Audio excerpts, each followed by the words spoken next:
Bon bah voilà, ça y est, Manon a complètement nettoyé sa catégorie à part la championne. Elle vient de battre la numéro 2 mondiale Erin Blanchfield sur 25 minutes et sans aucune difficulté, ce qui est vraiment impressionnant parce qu'Erin Blanchfield, on va le voir, mais était vue comme la prodige de la catégorie. Elle avait 24 ans, 10 ans de moins que Manon, elle était très forte en grappling, vraiment dangereuse, cardio pour des jours entiers, et pourtant elle n'a rien pu faire en 25 minutes contre Manon.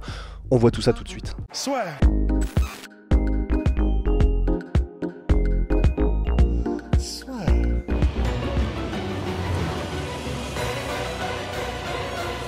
L'UFC, ça vit plus fort avec BetClick. Voilà donc sur 25 minutes lors de cette UFC Fight Night dont elle était le main event, Manon a neutralisé complètement Erin Blanchfield. Alors la manière dont le combat s'est passé, grosso modo, c'est... elle voulait rester à sa distance, Manon, donc c'est-à-dire à une distance un peu plus éloignée, elle était plus grande, elle avait plus d'allonge, et puis même ses armes, c'était de ne pas se faire attraper justement par Erin Blanchfield, et de l'extérieur de la saupoudrer de jab, de direct, de sidekick, d'absolument tout, d'éviter au maximum le contact, mais en réalité, il y a même des fois où Manon elle-même a été au clinch, donc justement pour surprendre un petit peu Blanchfield et l'intercepter, garder les incertitudes. Il y a même donc un moment où elle a été au takedown de Manon Fiorot au premier round avec un gros slam, et c'est là où elle a pris donc la seule véritable alerte en fait de ce combat qui était la guillotine en contre de ce takedown de Manon. J'ai pas l'impression qu'elle était véritablement très proche de terminer Manon, donc c'est la seule alerte, et c'était un truc un peu timide, un peu tiède quoi. Et en fait sinon le reste du temps c'était juste une masterclass de comment rester insaisissable mais en marquant des points de la part de Manon. Donc elle restait à sa distance et elle a tout fait en fait. Donc c'est-à-dire que s'il y avait des avancées et s'il y avait des blitz de Erin Blanchfield, soit elle se décalait avec un crochet avant Manon qui passait à chaque fois, soit elle reculait juste en mettant sa boxe anglaise, en mettant ses 1-2 et elle touchait. En fait c'est comme si elle avait une espèce de... Enfin, c'est comme les avions de chasse en fait, t'as une cible, elle est verrouillée et en fait c'est la tête chercheuse et ça fait le taf tout seul. T'avais l'impression que c'était un peu ça en fait avec Manon. Elle n'arrivait pas à rater, c'était assez c'est pratique au moins, mais que ce soit en anglaise où elle touchait, la tête de Manon, on la voyait faire un petit peu le flipper pendant toute la soirée. De temps en temps, quand elle voulait intercepter, donc elle utilisait ses sidekicks, elle a mis un magnifique genou aussi à un moment donné, Manon... pour garder un peu les armes diverses et puis pour qu'Erin Blanchfield ne sache jamais ce qui lui arrive quand elle essaie de casser la distance.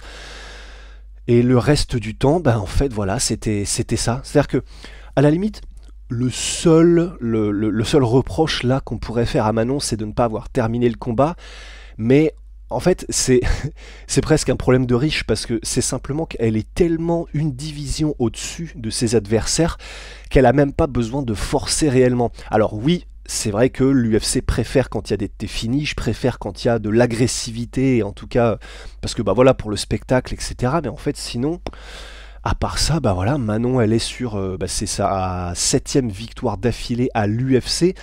Et elle fait partie, là je crois que c'est du top 5 parmi les gens qui sont actifs à l'UFC, et devant elle il n'y a que 3 personnes, c'est Movsar Evloev à 8 combats, Merab Dvalishvili à 10 combats, 10 victoires d'affilée, et Islam Makhachev qui est sur 13 victoires d'affilée à l'UFC. Et d'ailleurs, Erin Blanchfield elle-même était sur 9 victoires d'affilée, donc elle est maintenant, on ne peut plus, il n'y a plus rien, il n'y a plus personne pour Manon Fiorot de toute façon, à part la ceinture, c'est ce que Manon disait elle-même dans son discours d'après-combat. Donc en fait maintenant, le seul problème, c'est que le combat pour le titre entre Shevchenko et Grasso, qui est donc leur belle, c'est le 3e combat, il aura lieu le 14 septembre à la Sphère, donc ce sera le fameux premier combat dans un environnement, d'ailleurs allez regarder ça, c'est incroyable, c'est une sphère, c'est un environnement à 360 degrés, c'est un écran géant, enfin ça va être, et ils vont faire un événement là-dedans, l'UFC, audiovisuellement parlant, ça va être complètement dingue, donc juste pour ça, franchement, regardez l'événement ce jour-là, le 14 septembre, mais en tout cas c'est dans longtemps, et donc est-ce qu'elle attend aussi longtemps Manon Fiorot, sachant que ça veut dire que le combat avec Manon, entre la gagnante et Manon, ce sera vraiment, si on est le plus optimiste possible, 2 mois plus tard, et encore ça m'étonnerait que la championne entre Grasso et Shevchenko le prenne aussi tôt le combat. Donc ça voudrait dire un combat pour Manon en décembre ou en janvier. Est-ce que Manon a envie d'attendre aussi longtemps?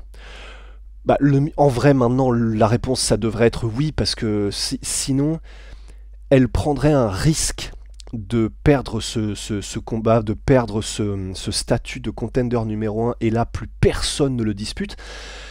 Donc, normalement, il faudrait qu'elle attende. Le problème, c'est que, bah voilà, ce sera donc de l'inactivité. On sait que l'inactivité, ça peut faire mal aux combattants qui ont besoin de timing. Et bah, Manon, là, on l'a vu dans ce combat-là, elle était, mais timing parfait pendant tout le combat. Elle avait le coup d'œil, elle était affûtée, acérée.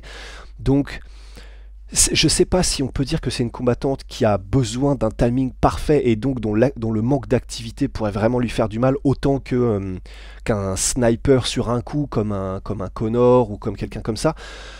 Mais ben, sinon, à part ça, en fait, c'est le seul problème. Donc voilà, en fait, maintenant, le seul truc qu'on peut attendre finalement, vu qu'elle est autant en croisière et sans difficulté dans ses combats, Manon, c'est qu'elle ait du challenge dans le combat pour le titre contre la gagnante, donc Shevchenko et Grasso.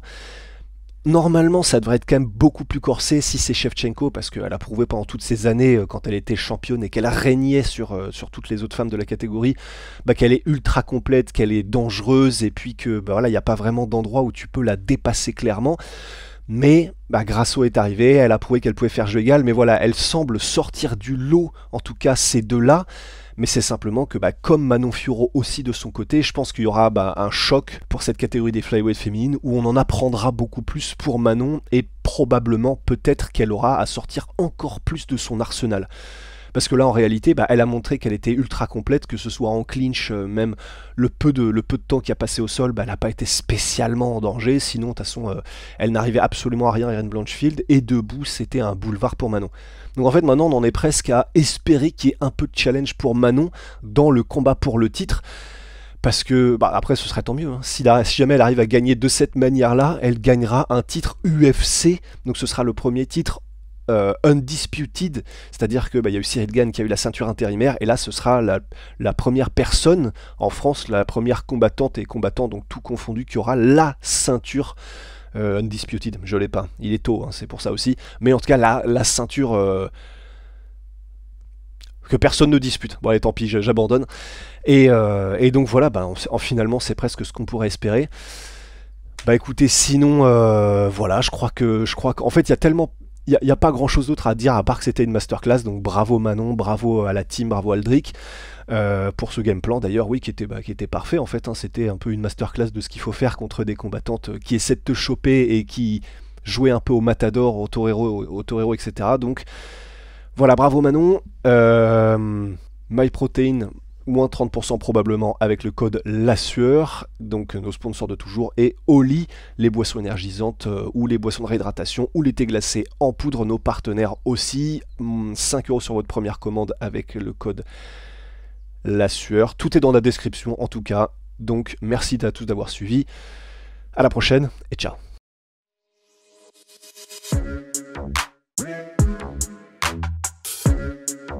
Yeah.